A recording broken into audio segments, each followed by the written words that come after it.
Hey, it's Al with Landlord.com. I am inside one of my furnished rentals and we just had a move out and this one didn't go so well for us. So I wanted to tell you guys about when things don't go well, as well as when they do go well. This is a nice size unit. It's one of our most profitable ones, but I made the mistake of having someone move in early without me checking it out. And because one thing is, you see that back there in the kitchen, that ceiling light with the it's the tubes, the TL80 tubes, fluorescent light, it's like torn down and all my bulbs are gone. So that is just terrible.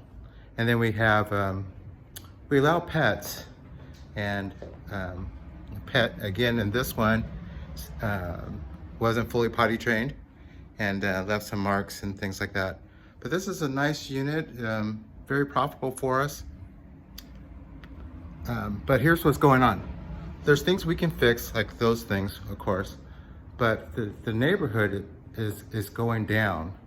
The neighborhood is becoming a little too rough for our guests. This last guest was complaining of the neighborhood kids was hitting their cars with sticks. It's like, God, what?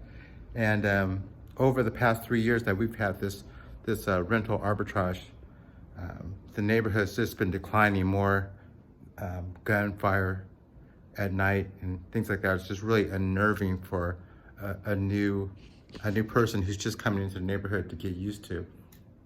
So we are going to let this unit go, and the challenge is replacing this unit and keeping the same cash flow. So I'll carry you along. So subscribe so you can follow this journey. I'm trying to create another $1,300. It's about our net income for this unit.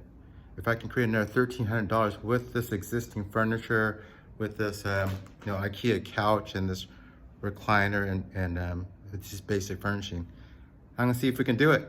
That's the challenge, and it's on. So we do have some relationships with some existing property owners that will allow us to use our place because we've been around for a long time. I think Easy Corporate Housing's been around for maybe 4 or 5 years now. Yeah. So we got that. I just got to find the right location that gives us the margin so we can create that $1,300. And I want to do it in front of your eyes so you understand what's going on. All right, so subscribe if you haven't already so you can follow along and I can show you what's up. And let me know if you have any questions. Leave a comment for me below.